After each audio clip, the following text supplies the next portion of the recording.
Big Caster returned to a small lake in North Texas where the landowner told me that there was a dam at the far north end of the lake, and sure enough, there's a well-developed dam that's been built there, and a lot of other beaver damage was visible in that area as well. Well, while still scouting out the area, spied this first beaver during daylight. The sun had just gone down, but I spotted it with my naked eye. Got set up and waited for it to come closer. Here I'm waiting for a break in the trees and the shrubs. Floating body, and I've got my first beaver down before dark. Brass catcher by Tactical Brass Recovery. While still scouting, looked over at the government dam there in the distance about 300 yards away and spied these coyotes on the dam. Just having a gay old time. They seem to be in the same area where on my previous hunt I'd spied this mink, or what some people thought might be a small otter. And the coyote there on the side of the dam is rolling in the same place that the animal that I saw on the previous night had been rolling on the ground as well.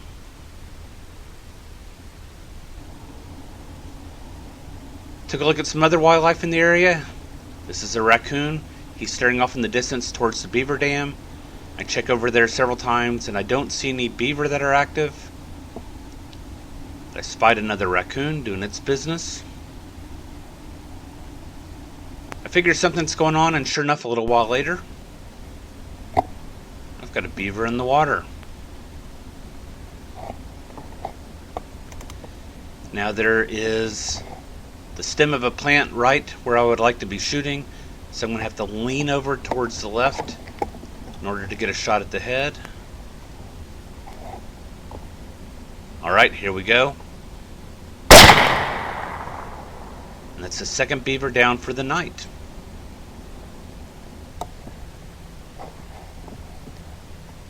Had another beaver come in a little while later. Now he's heading back towards the dam and where the previous beaver was shot. And here I lose him in the vegetation. And he's actually swam ahead as opposed to circling back. And I find him right next to the body of the previous beaver. I shoot him, so I've got him down. Body on body. And there's the body of the previous beaver as well. This guy gave me some problems. I followed him up and down the shoreline, trying to get a clear shot through the brush. And it just wasn't happening.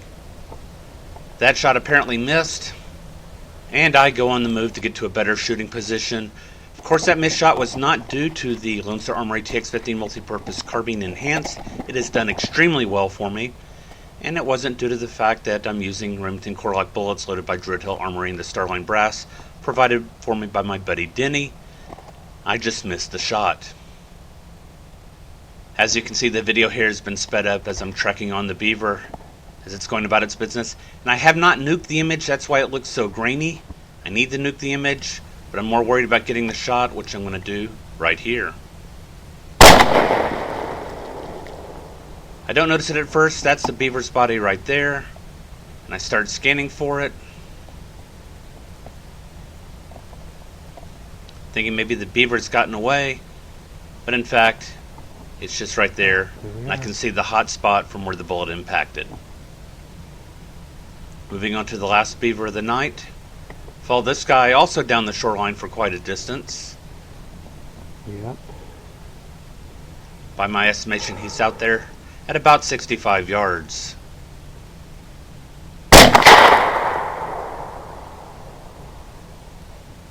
And we have a dead body.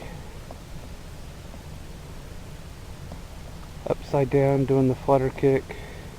I stayed a while longer checking for other beaver, but none showed up. I went ahead and checked my other properties, did not see any hogs, and finally called it a night.